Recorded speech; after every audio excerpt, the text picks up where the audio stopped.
Hello दोस्तों, welcome to my YouTube channel Manish study corner. अगर आप मेरे चैनल पर नए हो तो चैनल को सब्सक्राइब जरूर करें और बने रहिए इस वीडियो में। मैं लेकर आया हूं आपके लिए जाइलम और फ्लोएम के 1 से लेकर 20 तक के सभी प्रश्न जो पिछली बार परीक्षा में पूछे गए हैं। तो चलो शुरू करते हैं। पहला क्वेश्चन, जाइलम उत्तक का मुख्य कार्य क्या है? जाइलम उत्तक का मुख्य कार्य क्या है? राइट आंसर सी, जल एवं खनिज लवणों का परिवहन। जाइलम उत्तक का मुख्य कार्य क्या है? जल एवं खनिज लवणों का परिवहन। व्याख्या की बात करें तो व्याख्या है इसकी, जाइलम पौधों में जड़ों से जल और खनिज लवणों को तने एवं पत्तियों तक पहुंचाने का कार्य करता है। नेक्स्ट क्वेश्चन, निम्नलिखित में से कौन सा भाग जाइलम का घटक नहीं है? कौन सा भाग जाइलम का घटक नहीं है? राइट आंसर डी, चलनी नलिकाएं। चलनी नलिकाएं जाइलम का घटक नहीं है दोस्तों।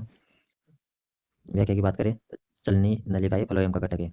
चलनी नलिकाएं किसका घटक है? फ्लोएम का, जबकि यह जाइलम का घटक नहीं है। नेक्स्ट क्वेश्चन, जाइलम का कौन सा घटक जीवित होता है?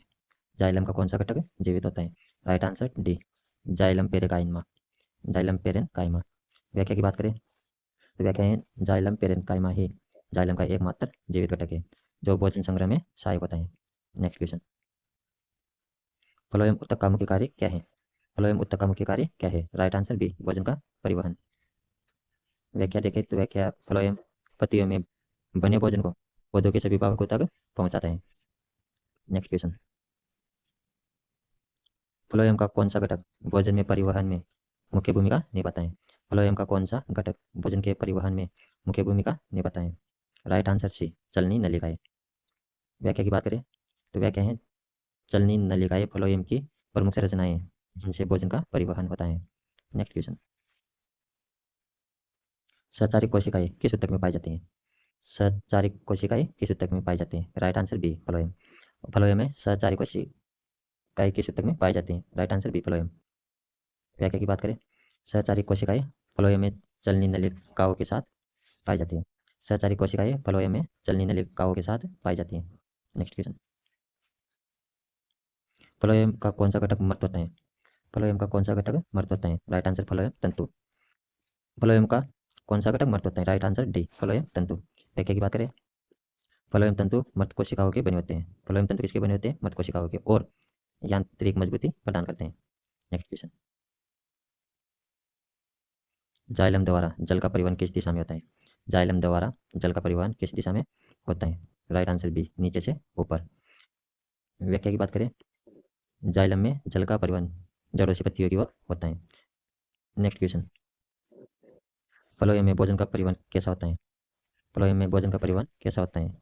द्विदिशात्मक। राइट आंसर बी, फ्लोएम में भोजन का परिवहन कैसा होता है? द्विदिशात्मक। व्याख्या की बात करें, फ्लोएम द्वारा भोजन का परिवहन दोनों दिशाओं में हो सकता है। ये बात ध्यान रखिए दोस्तों, फ्लोएम द्वारा भोजन का परिवहन दोनों दिशा में हो सकता है। नेक्स्ट क्वेश्चन, निम्नलिखित में से कौन सा कथन सही है? राइट आंसर सी, जाइलम एवं फ्लोएम जटिल ऊतक है। जाइलम एवं फ्लोएम जटिल ऊतक है। व्याख्या की बात करें तो जाइलम और फ्लोएम दोनों जटिल ऊतक हैं क्योंकि इनमें एक से अधिक प्रकार की कोशिकाएं होती हैं। नेक्स्ट क्वेश्चन, जाइलम की कोशिका भित्ति में कौन सा पदार्थ पाया जाता है? जाइलम की कोशिका भित्ति में कौन सा पदार्थ पाया जाता है? Right answer C, लिगिन। जाइलम की कोशिका भित्ति में लिगिन पदार्थ पाया जाता है। व्याख्या की बात करें, जाइलम की कोशिका लिगिन युक्त होती है जिससे वे कठोर बनती है। नेक्स्ट क्वेश्चन, फ्लोएम पेरेनकाइमा का कार्य क्या है? फ्लोएम पेरेनकाइमा का कार्य क्या है? राइट आंसर बी, भोजन संग्रह। फ्लोएम पेरेनकाइमा का कार्य भोजन संग्रह। व्याख्या की बात करें, फ्लोएम पेरेनकाइमा भोजन के स्थायी संग्रह में सहायक होता है। नेक्स्ट क्वेश्चन, ट्रेकिडस किस ऊतक का भाग है? ट्रेकिडस किस ऊतक का भाग है? राइट आंसर सी, जाइलम का। व्याख्या की बात करें, ट्रेकिडस जाइलम के घटक हैं और जल परिवहन में सहायक होते हैं। ट्रेकिडस जाइलम के घटक हैं और जल परिवहन में सहायक होते हैं। नेक्स्ट क्वेश्चन, जाइलम तंतु का मुख्य कार्य क्या है? जाइलम तंतु का मुख्य कार्य क्या है? राइट आंसर सी, यांत्रिकी मजबूती। व्याख्या, जाइलम तंतु पौधों को यांत्रिक मजबूती प्रदान करते हैं। नेक्स्ट क्वेश्चन, चलनी नलिकाओं की कोशिकाएं सामान्यतः कैसी होती हैं? चलनी नलिकाओं की कोशिकाएं सामान्यतः कैसी होती हैं? राइट आंसर बी, जीवित।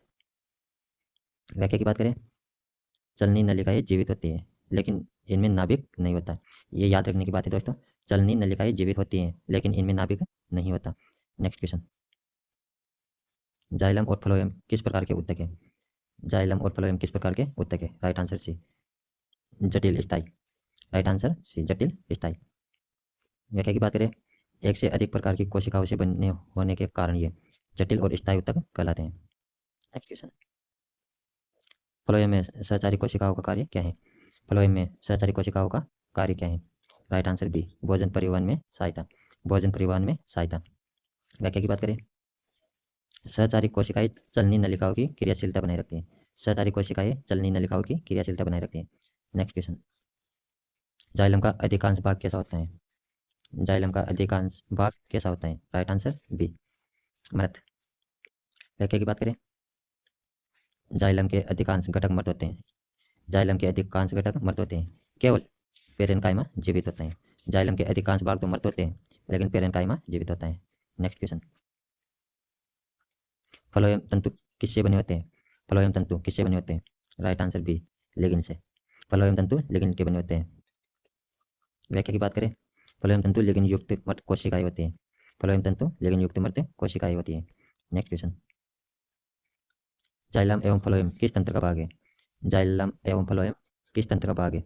राइट आंसर बी, परिवहन तंत्र। व्याख्या की बात करें, जाइलम और फ्लोएम मिलकर पौधों का परिवहन तंत्र बनाते हैं। जाइलम और फ्लोएम मिलकर पौधों का परिवहन तंत्र बनाते हैं। अगर वीडियो पसंद आया हो तो लाइक, शेयर और सब्सक्राइब जरूर करें। कमेंट में बताइए आपको आज का कौन सा पर्सन सबसे अच्छा लगा। दोस्तों, लाइक और सब्सक्राइब करना ना भूलें। मिलते हैं अगली वीडियो में। धन्यवाद।